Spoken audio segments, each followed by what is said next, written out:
Welcome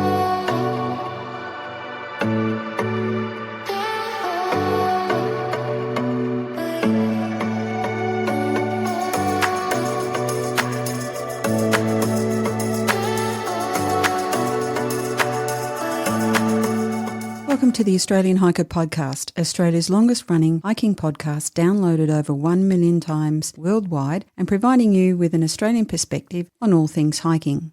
We're your hosts, Tim and Jill Savage, coming to you from Ngunnawal and Ngambri country. This is episode 283 of the Australian Hiker Podcast. And in this week's episode, we talk about the Malavag hiking trail in Germany. We hope you enjoy. Before we get into today's episode, if you'd like to help support Australian Hiker and this podcast, there are a couple of ways that you can help us out. Firstly, by subscribing on your podcast host of choice so that each episode is available as soon as it's published. And if you have the opportunity, leave us a 5-star review. Another way to support us is go to the Australian Hiker website at www.australianhiker.com.au and click on the supporters page and buy us a coffee. You can do a one-off donation or become a monthly supporter. All donations are greatly appreciated and help us to continue producing this podcast and blog. Now let's get on to today's episode.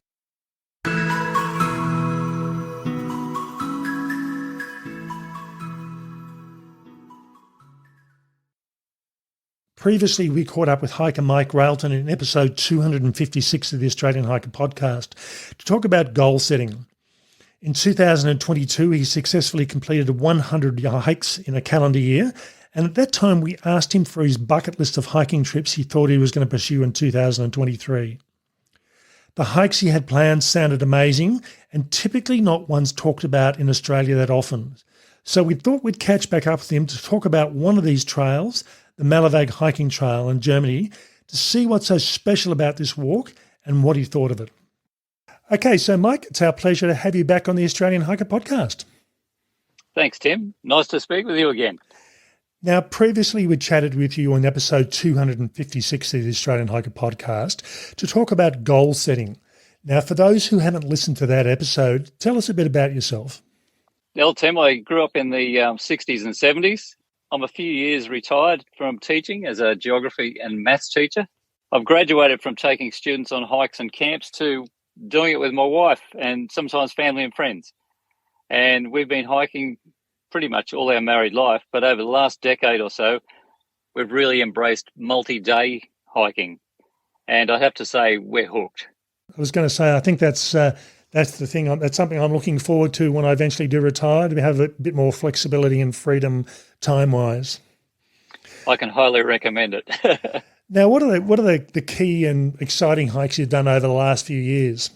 Yeah, okay. In terms of key hikes, we've started to accumulate a few, but our favourites so far would have to be the Kerry Way in Ireland. Really enjoyed that. The Three Capes in Tasmania. I thought it was an excellent hike. 3 days of really, really good stuff. Yep. We've done quite a few of the New Zealand multi-dayers, and we've never been disappointed by any of them. I think they're all excellent. We did Hadrian's Wall hike in the UK, and I do like hiking in the UK. They just make hiking so easy. And the last one is the first truly long-distance multi-dayer we did was the European Peace Walk in Hungary, Croatia and Slovenia. And we did that nearly 10 years ago now, and that was fabulous. So they're the big ones that we've done. So. Yeah, no, I must admit, we did an interview on the Peace Walk a year or so ago, and I hadn't heard about it before.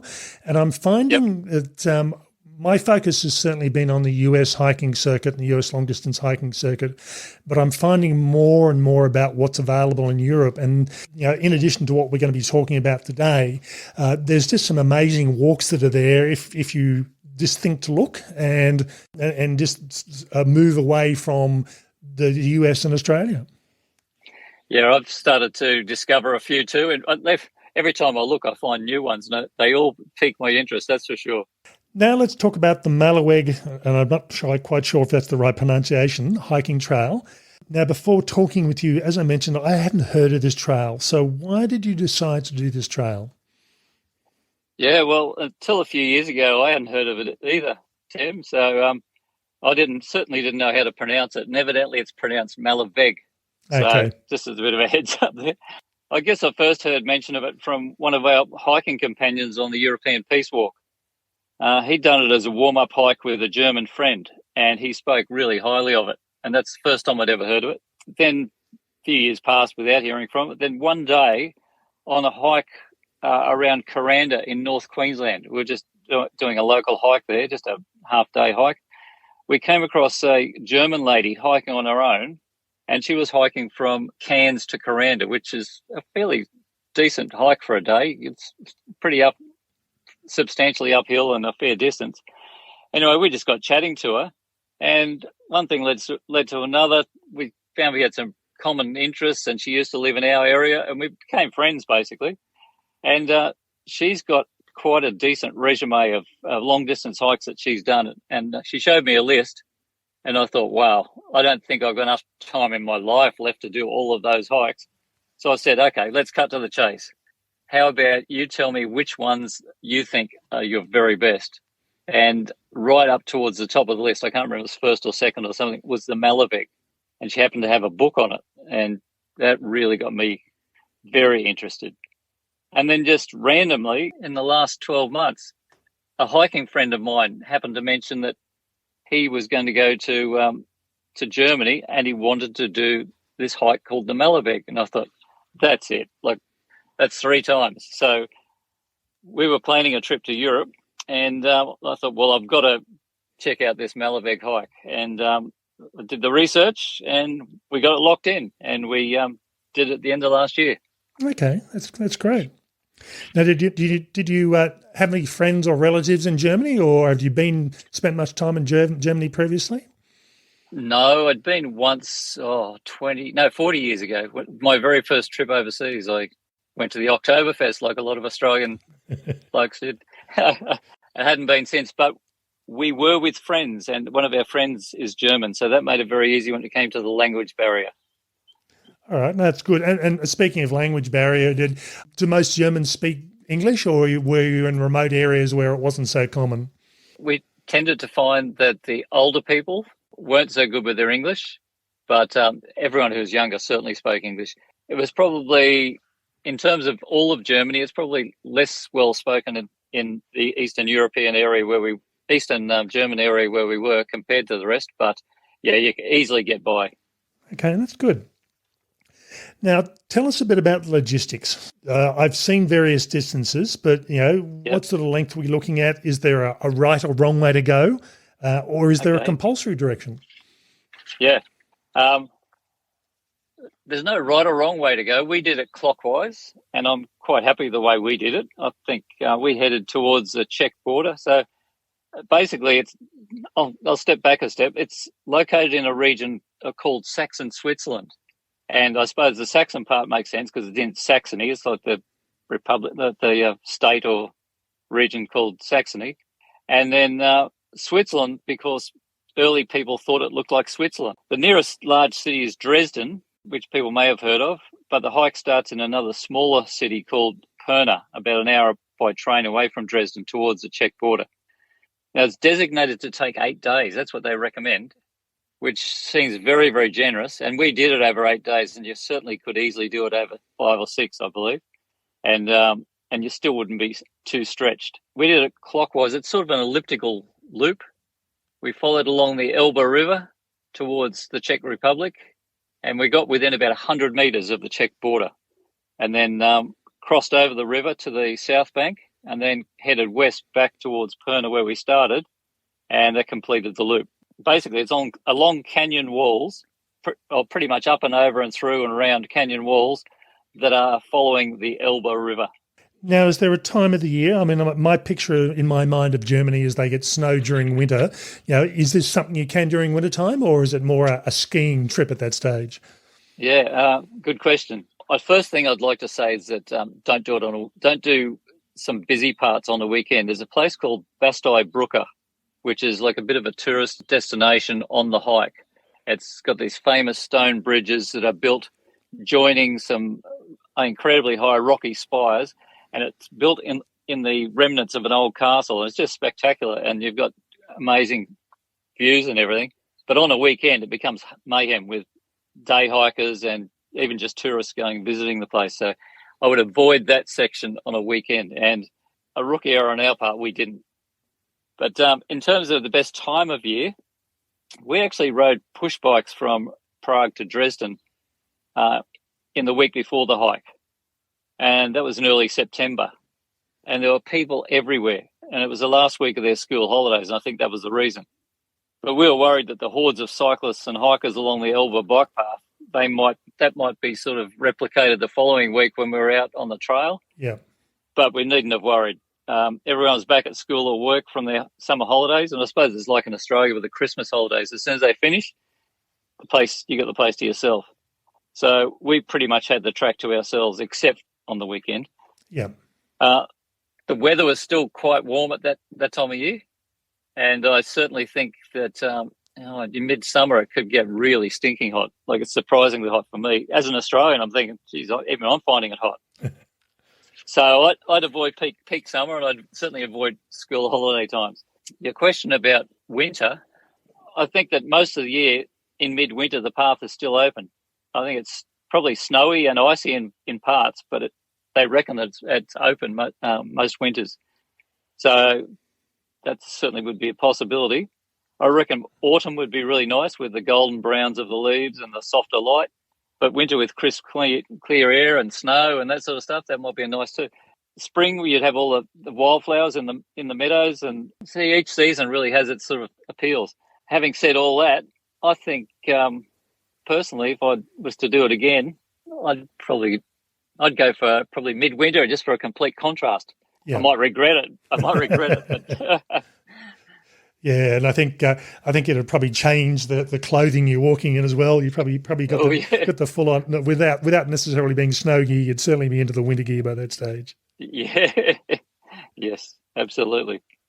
Okay, now I believe this trail is also known as the Painter's Way, and my only assumption here is because it must have some wonderful scenery that the painters like. Is that the case? Yeah, you're right, Tim. It's called the Painter's Way. In fact, the direct translation of Malaveg into English is Painter's Way. So, but there's something a little bit misleading about the name, but there's also something misleading about the region it's in. Like, it's called Saxon Switzerland, the region it's in, and it goes through Saxon Switzerland National Park. And that's supposedly because it looks like Switzerland, except it doesn't really. I mean, the highest peak on the Malaveg is 550 metres above sea level. And, when you compare that with Switzerland, like, it doesn't compete. Your elevation in Canberra, Tim, it would be about 500 metres, wouldn't it? Something like that? I think our tallest mountain's around about, in the city at least anyway, our tallest mountain's about 850, and then we sort of pick up some 1,600 metres mountains right on the edge of the border. But, yeah, it's not a huge altitude gain, particularly within the city area itself. Yeah, so that gives you some indication that it's hard because they look spectacular, but they're just not massive. The mountains are really craggy, and there are lots of green meadows below them. So in some ways, if you're at a real stretch, maybe you could say it looks a little bit like Switzerland, but hardly to me. The second thing is that the name Painter's Way, certainly more accurate because, like you said, there's so much beautiful landscape, and it really did attract lots and lots of the famous landscape painters from Europe in the 17 and 1800s. People like William Turner. They named all these other painters that had painted there too, but I'm no great art aficionado, so they didn't mean a lot to me. But we saw examples of the paintings they'd done. They had billboards with them and stuff, and yeah, you could see that they were well and truly inspired by the dramatic landforms. But why I found the Painter's Way name a bit misleading is that it wasn't only the painters who came to the area for inspiration. Authors, poets, even musical composers, people like Hans Christian Andersen, Mary Shelley, Richard Wagner, even the puppeteer Max Jacob, who invented Punch and Judy, he lived there. And all these artists get celebrated along the path in various ways. And in my opinion, it should have been called the Artist's Way, not the Painter's Way, because you've got all the arts represented. And that all for the same reason, I suppose. They're all inspired by just the beautiful landscapes and stuff. Now, you mentioned earlier on you did this walk in September, and you also mentioned potentially that the autumn foliage would be pretty amazing. Was September a bit too early for the autumn foliage, or you had started to get it at that stage? Just in a couple of places we found something. The higher places where it's obviously a little bit cooler, you started to get the leaves starting to turn. But yeah, we really needed probably another 3 or 4 weeks to really start seeing a decent amount of it. Yeah. Yeah, so what, roughly about the end of September into mid-October, probably a good time for the autumn foliage? Yeah, and it'd be a really nice temperature too at that stage, I reckon. Now, I noticed in some of the photos you sent me for the podcast write-up, and I'll put these on the show notes for this. There are some pretty amazing geological structures in there as well. And as you say, that they're not hundreds and hundreds of meters high, but it just looks amazing. Yeah, the geology of the area really takes first prize in terms of the best attractions of the area. What's happened is and stop me if I sound too much like a geography teacher, Tim. The Elba River Gorge carved out an ancient sandstone plateau. And it's carved it out to the depth of, like I say, about 400 or 500 meters deep. And so what you're left with is all these incredible steep-sided canyon walls, tabletop mountains, caves, crevices, you name it.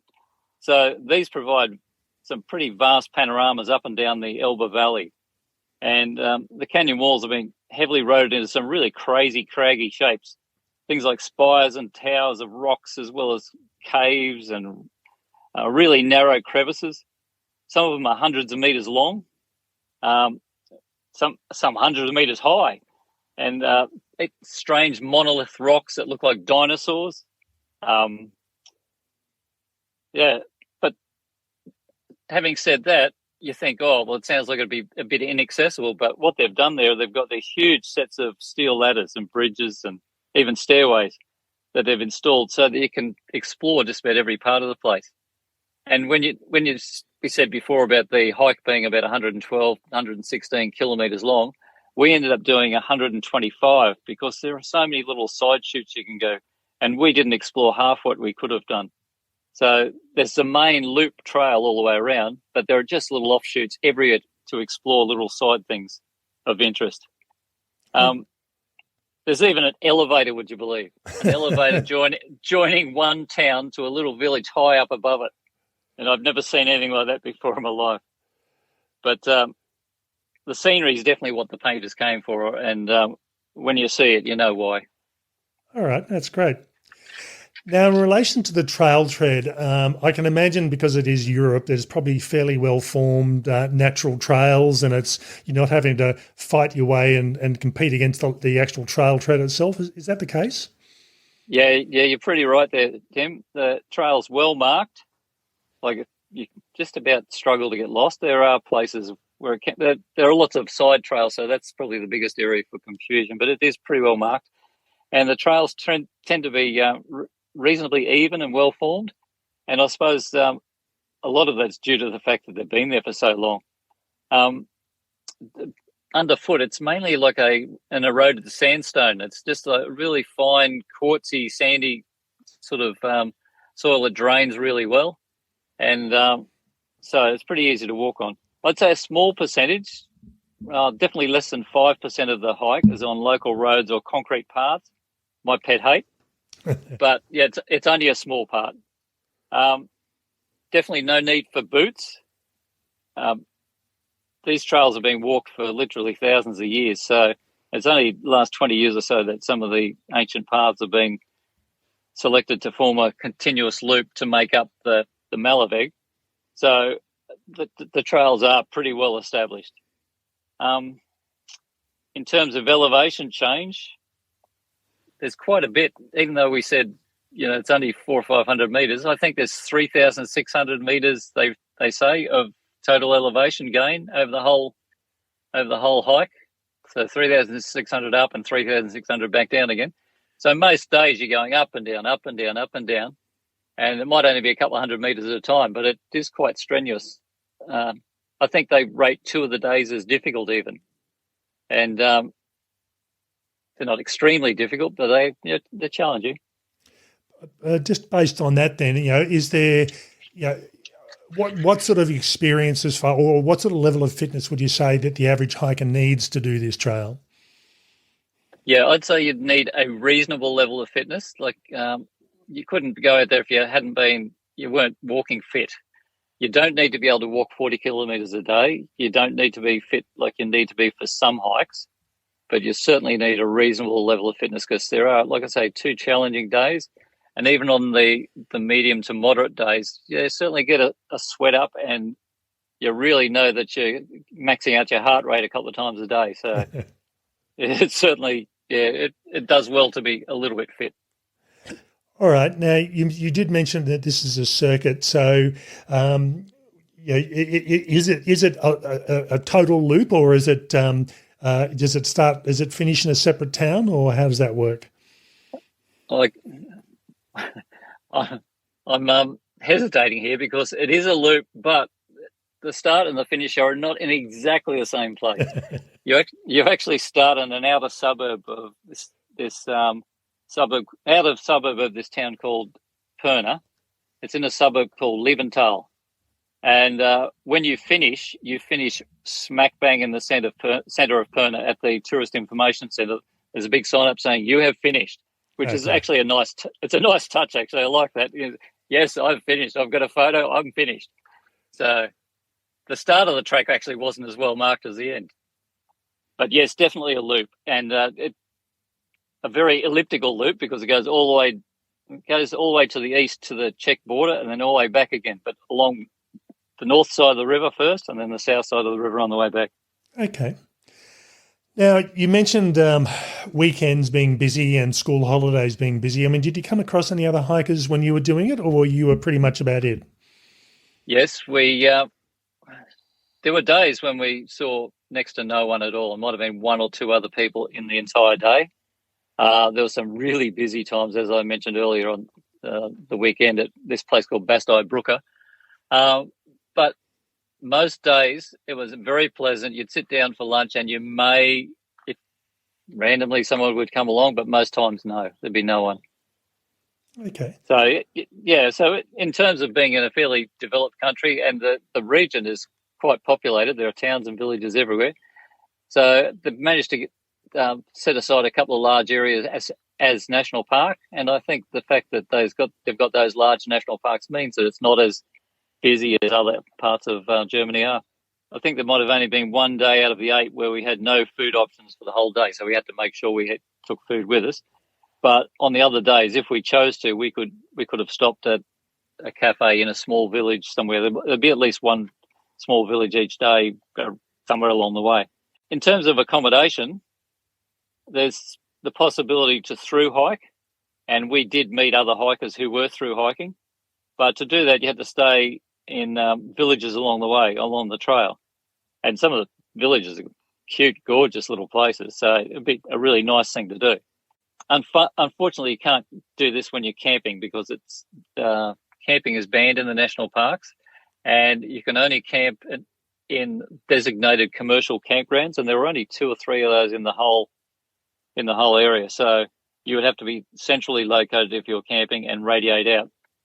The option we chose, we were with our friend Stephen Uda. Uda's my German friend. So we could share the cost. What we did was we booked a flat in a central location and headed out and back to the trail each day. This is made easier by the fact that they had this amazing deal in that part of the world. For the €1 a night bed tax that they charge all tourists or all foreigners to the area, you get free public transport. And man, do they have some just fantastic public transport. They have trains, buses, ferries, trams, you name it, they have it available on a very regular basis. We stayed in, of all places, a railway station. And the railway station was called Krippen Railway Station. It was about 160, 170 years old. And it was a strange setup. The government had leased a railway station to this couple, and they probably did it throughout Germany, I assume.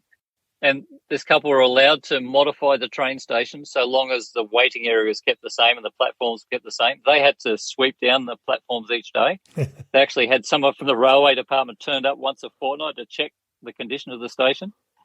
But when they renovated it so they created a flat upstairs and a craft shop downstairs. So downstairs, this lady was selling her craft and art.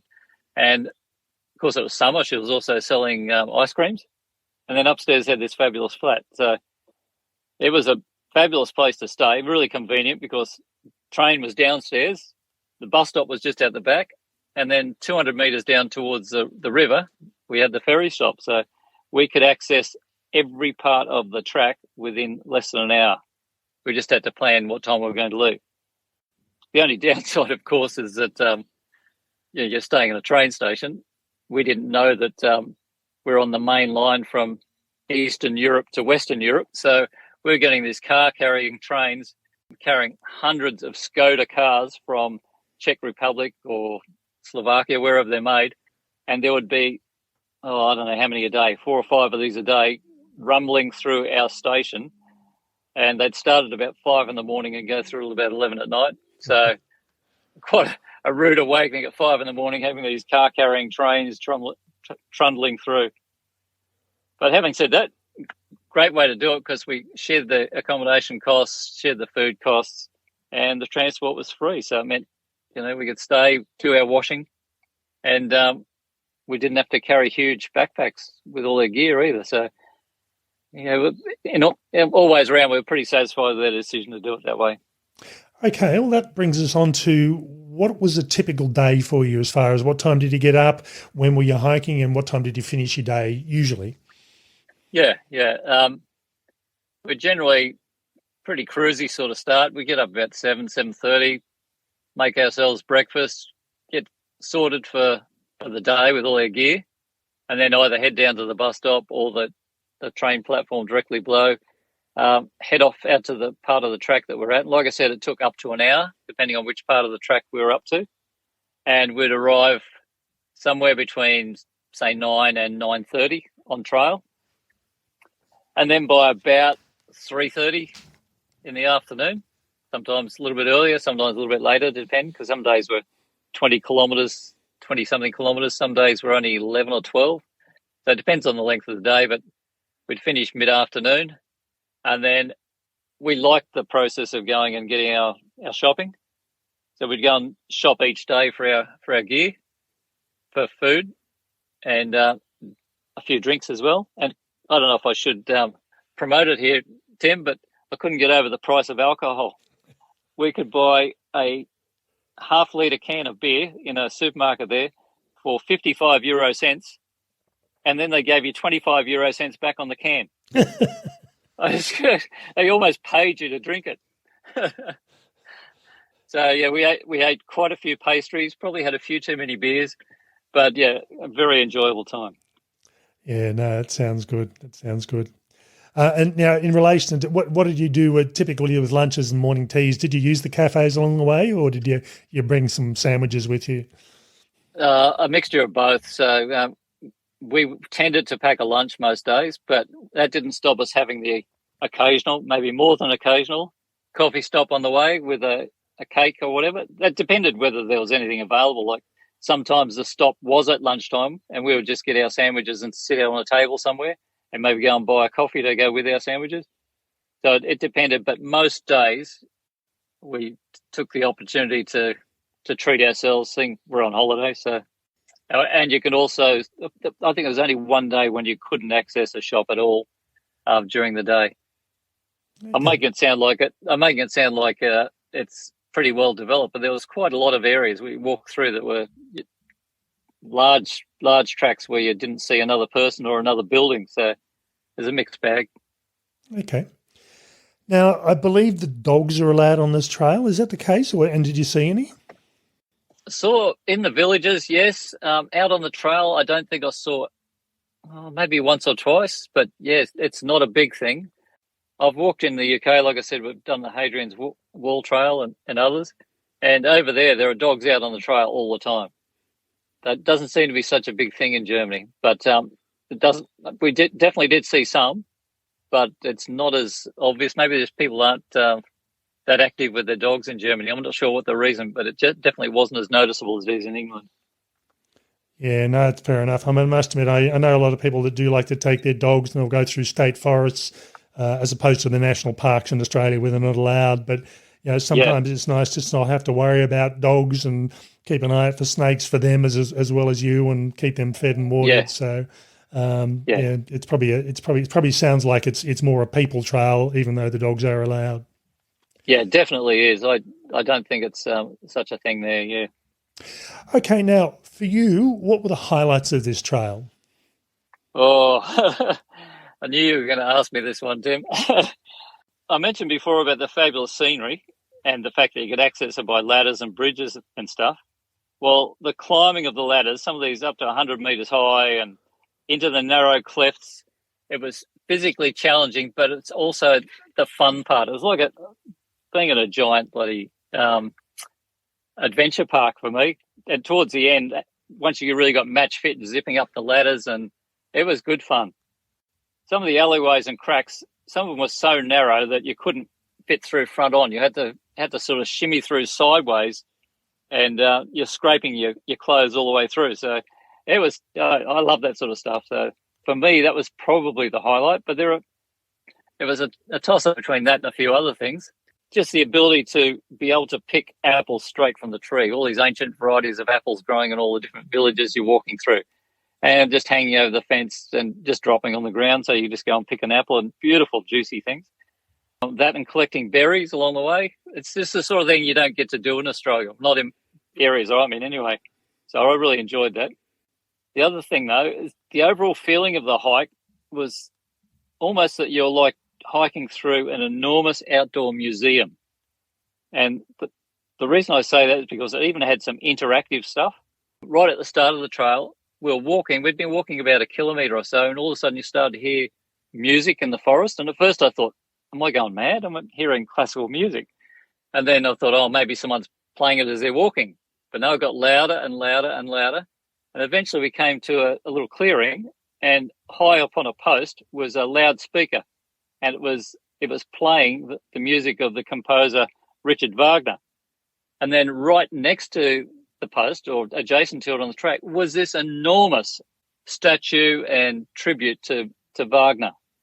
And I'm thinking, well, that's just out there, totally out there, not the sort of thing you would ever expect to find in the middle of the bush on a bushwalk. So there was things like that. But continuing on the museum theme, there's also, like, you've got abandoned castles and hill forts. You've got still intact medieval fortresses on the top of tabletop mountains. You've got abandoned mills and abandoned mines with all their machinery, and that's still there, and you can explore those. Cute old world villages. You've got thermal baths. People come from all over Germany to some of the little villages there because they've got these spa baths that have all these mineral waters and stuff. There's a former mental asylum and concentration camp, and even something that appeals to me, a confluence point. I don't know if you've heard of a confluence point before. It sort of rings a bell, but I can't place it. Yeah, it's where you get a whole degree line of latitude, parallel of latitude, and intersecting with a whole degree meridian of longitude. So they're reasonably common throughout the world, but they're never in places where you can actually just come across and see one. Like, if I had to hunt one out on the Sunshine Coast, there is one, and it's really awkward place to get to, and I don't know if anyone's managed to find it. So these intersections of lines of longitude and lines of latitude, they're sort of special for geographers. So it's a geography teacher in me coming out again. And they had a little monument there for it and an explanation of it. And I thought it was a really nice little tribute. And then, of course, to finish off the museum sort of thing, you've got the tribute, of course, to the famous painters at various points. But having said all that being such a positive, the negative side is that you're also feeling like you're in a giant outdoor museum and not in a pristine wilderness area. There are times when you think, oh, it almost feels like I'm in a giant theme park. And the classic example is that Wagner thing. I mean, some people would love it, some people would hate it. I was sort of slightly erring on the side of saying, yeah, okay, it's different, but I wouldn't want to see this in every national park or anything. So because the hikes developed from pre-existing trails in the area, where humans have occupied the place for tens of thousands of years. There's obviously human impacts all throughout the area. So coming from Australia, where you get really pristine wilderness in places and you get lots of natural bush and so on, it comes a little bit of a shock sometimes to see so much development in places. But like I said, they've still got their big tracts of national park, and on most days you felt you were out in nature. But it's a balancing act, and I know that some people would go there and go, no, it's not my cup of tea. I found it fabulous because there was so much variety and the scenery is spectacular, and I would recommend it to everyone. But I know that some people, it wouldn't be their cup of tea. That sounds great. It sounds like there seems to be something for everybody, and by the sound of it, you're not having days where you're saying, "Oh, this is a terrible day," and the next day was a good day. It seems to be, pretty much every day sounded like you had something to see or do. Oh, absolutely. Every day there were highlights. That's for sure. Yeah. I suppose we're asking that question. Were there any negatives? Anything you didn't like about the trail? Yeah, that was that was probably the biggest thing. The fact that just in some places a little bit too developed. Trying to think of anything else about the trail I didn't like, because it was a really good experience and I really enjoyed it. The fact that what they've split it up into 8 days, and for me, this made some of the days just a little bit too short. I would have preferred, having done it, I think they probably should have made it 6 days. And maybe it's just because the more hiking you do, you get used to walking longer distances. Maybe they're aiming for people who aren't used to walking in Australia, we tend to walk longer distances. Yeah. So maybe they've sort of targeted more at a European audience. That's probably a very minor negative, but yeah. And it sounds like, as you said, it sounds like there's plenty of side routes you can wander off and explore. And, if you feel like doing something else and taking those opportunities, it's certainly there. Yeah, typically a lot of these side routes are marked in German, and I'm thinking, I don't really understand what that means. And you get home at night and read about the thing you missed, and you think, I should have gone down that side path. That extra 2 kilometres was really worth going down. I should have been better planned. Now, you mentioned before about a guidebook. I mean, are there good guidebooks on this trail? Yes, there are. There's a fabulous website that we use consistently, and it gives you track elevations, things along the way to see, a really good write-up of what you would expect, and an interactive map that went along with each of the stages. Of course, you had to do the 8 days for that to work that way. If you did 6 days, it would be a bit difficult. You'd be swapping from pages to pages. There were guidebooks that did the same sort of thing but went into more detail about all the geological processes and all the vegetation types and all the culture and so on. But they also have a very large national park centre in one of the towns called Bad Schondau. And in that national park centre, they had an amazing interactive display for the entire region, and it explained all of the things in the guidebook. So not really necessary to buy the guidebook, in my opinion. You could actually stick with the website. Good to have an interactive map on your phone, though. I used Mappy. It's a bit like Maps.me or some of the All Trails, some of those. Mappy is an Eastern European one, and it had all of the trails, the Malaveg, and all the side trails and everything on it. So, and it showed you exactly where you were at any one time. So it uses GPS function on your phone. Okay. Now, speaking of phones, do Australian phones work on this trail, or if you do roaming, or? Yes, I didn't do roaming. I used a thing called Airolo, and Airolo is if you're going to use a virtual SIM on your phone. Most of the modern phones now have a virtual SIM, so you don't need to put a SIM card in. So you just buy it online, and it activates, and then you can use the internet anywhere throughout Europe. So, and there was good internet coverage, good phone reception all through the region. Okay, a bit in contrast to some of the areas in Australia. All right, now who would you recommend this trail for? Is it something that every hiker is going to enjoy, or is there you mentioned fitness level before? Is there anyone you wouldn't recommend it for? Yeah, certainly. Anyone who's got any disability, physical disability, would struggle because there are stairs galore. There are, like I said, it's up and down all day long, every day. So there would be parts you could certainly do, but you certainly couldn't do the whole thing. It would make it very awkward. People who enjoy climbing and clambering and exploring, that's for you. It really is. There's so much to do. It was so much fun.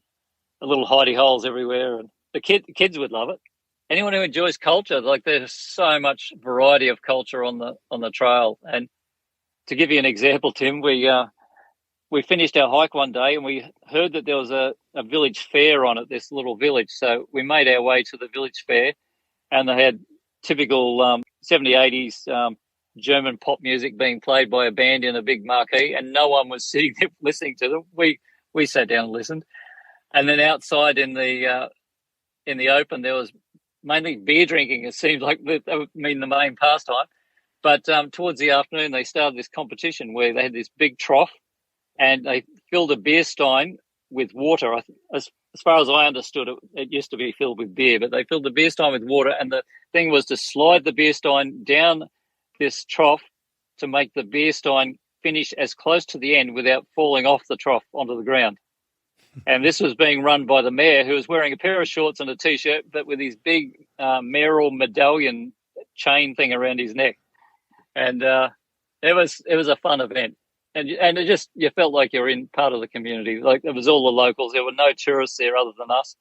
And in fact, they were so intrigued that we had turned up, they gave us free beers. So not a lot to not like about that.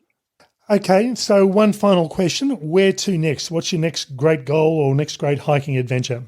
Yeah, we haven't had a real chance to think about it, but we've made a rash decision. So I saw the other day there were some cheap fares being offered, and I don't know.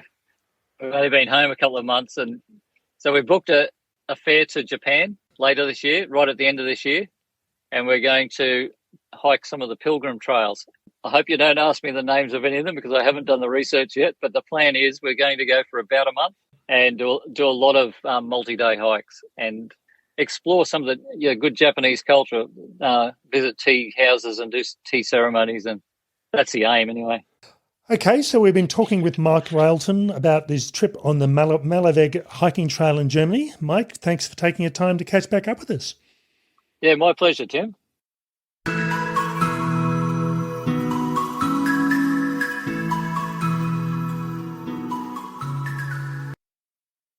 We hope you've enjoyed listening to Mike Railton recounting his journey on the Malaveg hiking trail in Germany.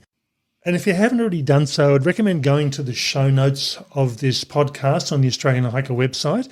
We've just got a small number of photos that give a bit of an overview. And I must admit, I did ask Mike to send me through some hero shots, and there are, there's quite a few. Yeah, there's only about 8 photos in total, but they just give you an overview, and it really looks like a lovely little trail. There's no doubt about that. What was interesting was that it appeals to all sorts of different walkers and hikers, and it's almost like there's something there for everybody. Yeah, I was going to say, if you're looking for a 3-month through hike, this is probably not it. It's 116 kilometres. The recommendation is to do it in 8 days. And Mike did say through his interview that, you could quite easily do it in 6. But also there's a lot of off-trail shoots and branches you can pick and choose as you go. So very quickly your 116-kilometre trail could end up being another 20 or 30 kilometres longer if you chose to do some of those side trails. And I think this is where doing your research beforehand rather than just turning up, because Mike did say that the side trails, the signage was in German, which is lovely if you speak German and read German. The main trail itself, not a problem, but the offshoots, until you know what you're looking at or you have the guidebook to say this is why you should go down this route. There's just so much of a choose your own adventure about this trail itself. It's the kind of thing that comes from a trail that has been used for living as well. And so, it's not just been built specifically because of hiking and walking. It's part of the community in many ways. And so I liked hearing about the cultural aspects of it and the painter's way aspect and the artist's way that he thought it should be the artist's way. Really interesting one, this one. Yeah, and as you said, the Malavig apparently translates to Painter's Way. Yeah, Go figure. And you look at some of the images and you think this is just a really spectacular looking little trail. It's not little. It's 116 kilometres, but it's the sort of thing. If you spread it over 8 days, some of the days were only 11 or 12 kilometres. The longer days were over 20 kilometres, and that for most people is a manageable sort of thing on a trail that is, while not overly high in altitude, there's a lot of ups and downs. So as Mike said, it's not really designed to do the entire trail if you're not fully able-bodied. But certainly if you do have any disabilities at all, you can certainly do sections of it.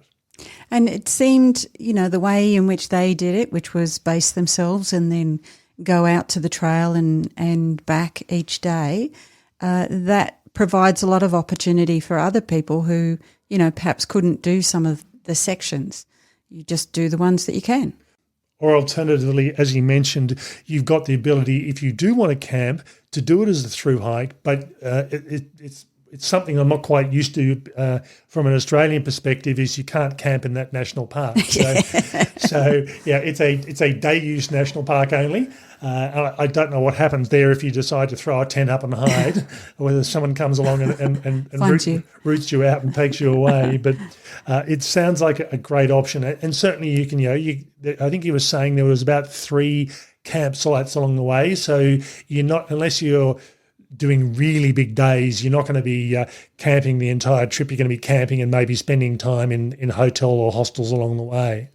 So I think the way Mike did it is not a bad option, where you do actually base yourself in one destination and go out and back, particularly given the excellent public transport system that's available. That's right. And if you're staying in one of the locations that charges you from what I can understand, the €1 a night charge, that's pretty cheap for public transport. Yeah, that's pretty good value, isn't it?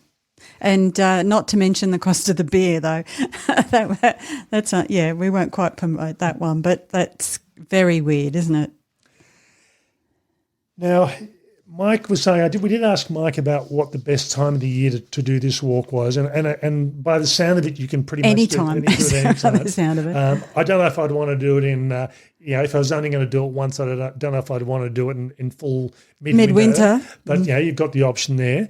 But certainly if I had a choice, I'd probably be looking at either spring or autumn, and I think my choice would probably be for autumn. So sort of mid to late September into mid-October would probably be the time to aim. After the school breaks. Yeah, after the school breaks, you need to avoid that. And to be able to get the best of the autumn foliage through this area. The other thing, apart from the foliage as well, is the unique geological formations. And again, there's one of the images there, which has got a series of almost stone spires that just looks really amazing. So again, they're calling it the German version of Switzerland. As Mike said, the highest altitude in this whole trail is roughly just over 500 metres. So it's not huge, but if you are going up and down each day, you do sort of notice what you're doing, but you're not sort of getting that 1,000 metre, 1,200 metre sort of changes. So it's good in that respect. I think from my perspective, I did mention this during the interview, I've been so focused on the US as far as their long-distance hiking trails and what's available over there. And in fact, the podcasts I listen to are US-based hiking podcasts. And in all honesty, I don't know whether there are any European-based hiking podcasts. I'm sure there are. Someone can tell us, Tim. But, you sort of realise, and this year in particular, I've discovered a lot of trails that really excite me. I mean, apart from things like the Camino, but there sounds like there's some really good trails through Europe that I just hadn't even thought about before. And it's not for any particular reason. It's just I've been so focused on the US. And from Mike's perspective, this was actually the second hike he did on the overseas trip that he did. And there just sounds like there's just so much good hiking there you just don't tend to think about. And again, as I said, it's not for want of trying. It's just you don't tend to hear about it in Australian magazines, or you don't tend to see about it. It all tends to be US focused. Well, it does require you to spend a bit of time, though, and, most of us are time poor. So to get the value out of your overseas trip to Europe, you do need to do a few hikes along the way. And I guess that's one of the issues that we have at the moment, which is the time poor aspect. We hope you've enjoyed this episode on the Melloweg hiking trail in Germany. It's one of these ever-growing lists of things to do that we'll be trying to do over the coming years. But again, given the distance of it, it's not as if it's going to take up a number of weeks to go through and do. If it's an 8-day trail, it's only, if you're going there for 2 or 3 weeks, you can squeeze it in and do other things at the same time. So I think it's well worth considering and well worth looking at. One final comment I'd make is we do have some the links to the website as well as other links that might be helpful to you to see if this is something you might want to do as well. Okay, that's all for this week's episode. We hope you've enjoyed. Bye for now. And bye from me.